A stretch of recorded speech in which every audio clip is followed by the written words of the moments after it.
નિજામપુરા વિસ્તારમાં રહેતા કેટલાક લોકોને પાણી લો પ્રેશરથી આવતા હાલાકી અનુભવવી પડી રહી છે। વડોદરા શહેરમાં આવેલ નિજામપુરા વિસ્તારમાં રહેતા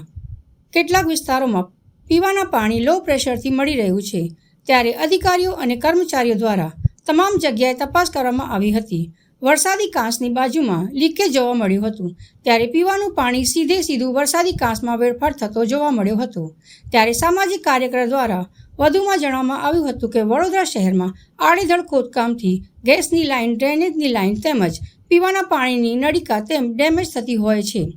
તેના કારણે નગરજનોને વેઠવવાનો વારો આવે છે। ત્યારે વડોદરા શહેર મ્યુનિસિપલ કમિશનર શ્રી દ્વારા આડેધડ ખોદકામ કરનાર કોન્ટ્રાક્ટરોને સૂચનાઓ આપવામાં આવે તેવી માંગ કરવામાં આવી હતી। સાથે જ આડેધડ ખોદકામ કરનાર પ્રાઇવેટ કોન્ટ્રાક્ટરો માટે પણ પરિપત્ર જાહેર કરવો જરૂરી છે, કારણ કે નિજામપુરા વિસ્તારમાં હજારો ગેલન પાણીનો વેડફાટ થતો જોવા મળ્યો હતો। આ કોના પાપે નાગરિકોને વેઠવવાનો વારો આવ્યો હતો, તેની સંપૂર્ણ તપાસ થવી જોઈએ તેવી સામાજિક કાર્યકર દ્વારા માંગ કરવામાં આવી હતી। વડોદરા શહેરમાં આવેલ જે નિજામપુરા ખાતે આજે જાત તપાસ કરતા જોવા મળ્યું કે જે આ પીવાને શુદ્ધ પાણીની જે નળિકા છે એમાં ભંગાણ સર્જાયું હતું અને એ પાણી સીધું વરસાદી કાંસમાં જે કહેવાય છે કે જતું હતું। ત્યારે ખાસ કરીને સ્થાનિક લોકો અવારનવાર જે ફરિયાદ કરી રહ્યા છે કે ભાઈ પીવાનું પાણી નથી મળી રહ્યું। હાલમાં જે ઉનાળાની મોસમ હોય, ઉનાળાની ઋતુની અંદર જે લોકો પાણી માટે વલખા મારી રહ્યા છે, સાથે સાથે અનેક લોકો જે વડોદરા મહાનગરપાલિકાની કચેરી ખાતે માટલા ફોડી રહ્યા છે, ત્યારે ખાસ કરીને વડોદરા શહેરના મ્યુનિસિપલ કમિશનર સાહેબ, મેયર સાહેબ, ચેરમેન સાહેબ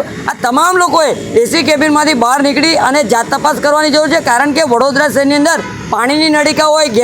ગેસની લાઈન હોય, સાથે સાથે જે ડ્રેનેજની લાઈન હોય, આ તમામ જગ્યાઓ પર આડેધડ ખોદકામ કરવામાં આવે છે અને ડેમેજ કરવામાં આવતો હોય, ત્યારે ખાસ કરીને વડોદરા શહેરના જવાબદાર વ્યક્તિશ્રીઓએ આ તમામ કોન્ટ્રાક્ટરો પર લગામ લાવવાની જરૂર છે, કારણ કે આડેધડ ખોદકામ કરી અને નાગરિકોના ટેક્સના વેરાના રૂપિયા જે ખોટી દિશામાં વાપરતા હોય, એટલે ખાસ કરીને આજે જ્યારે આ જોવા મળ્યું કે જે હજારો લાખો ગેલન પાણી જે વેડફાટ થતું જોવા મળ્યું અને અધિકારીઓ અને કર્મચારીઓ હાલમાં કામગીરી કરી રહ્યા છે, પરંતુ આ કોના પાપે આ જે ડ્રેનેજમાં જે કહેવાય છે કે સીધું પાણી જતું હતું, આની સંપૂર્ણ તપાસ થવી જોઈએ અને આવા અધિકારીઓ, કર્મચારીઓ અથવા તો આવા કોન્ટ્રાક્ટરો આ તમામની ઉપર કંઈક ને કંઈક રીતે કાયદેસરની કાર્યવાહી કરવી જોઈએ તેવી અમારી માંગ છે।